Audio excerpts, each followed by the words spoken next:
आज हम work, energy और पावर के बारे में अध्ययन करेंगे कि वर्क क्या है, एनर्जी क्या है और पावर क्या है।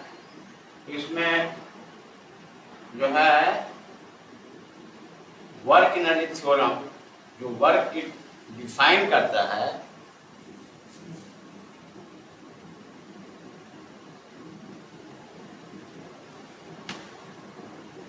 वर्क एनर्जी थ्योरम जो वर्क को डिफाइन करता है उसको हम इस ढंग से एक्सप्रेस करते हैं और डिराइव करते हैं। हम जनरली जानते हैं रेक्टिलिनियर मोशन के लिए कांस्टेंट एक्सेलरेशन के तहत जो रिलेशंस है इनिशियल वेलोसिटी फाइनल वेलोसिटी के बीच, वो है v² - u² बराबर 2s, where u and v are the initial and final speed and s the distance traversed, the distance है वो है s। ये हो गया एक्सेलरेशन ड्यूरिंग द मोशन। अब दोनों साइड हम m/2 से जो है हम गुना करते हैं तो हाफ mv² - हाफ mv² बराबर ms होता है, बराबर fs हो गया।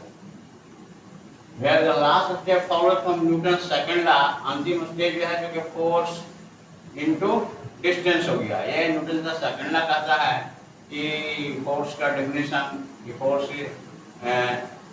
क्या होता है, मास इनटू एक्सेलरेशन। तो वहाँ से हमने ये लाया कि ms बराबर fs।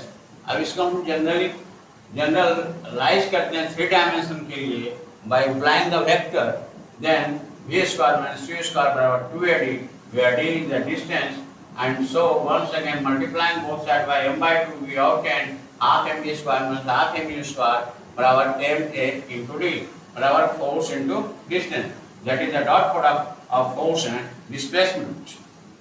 Both are the vector quantity. Force is a vector and displacement is a vector. So the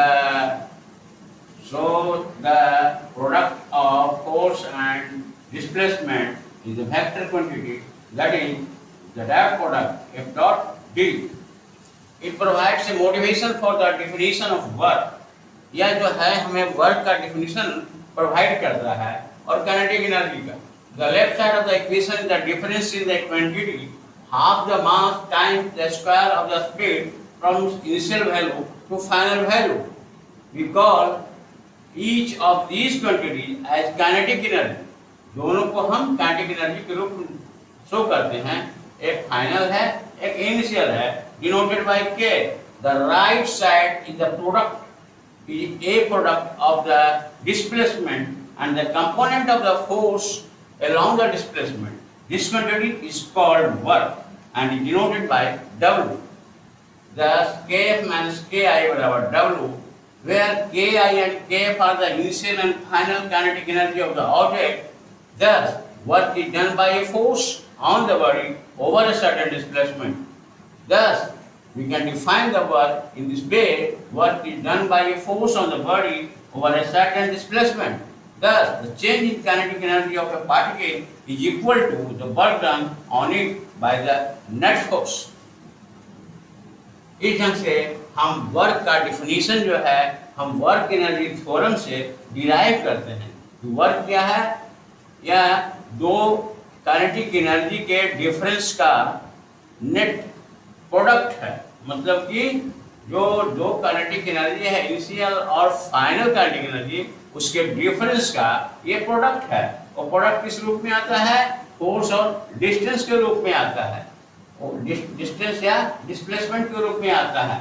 और जो बाहरी फोर्स इस पर काम कर रहा है तो वो डिस्प्लेसमेंट के अलोंग काम करता है, तभी वो वर्क डन के रूप में आता है। और ये work done is expressed as the differences of two kinetic energy. One is final kinetic energy half mv² and the second is initial kinetic energy half mu².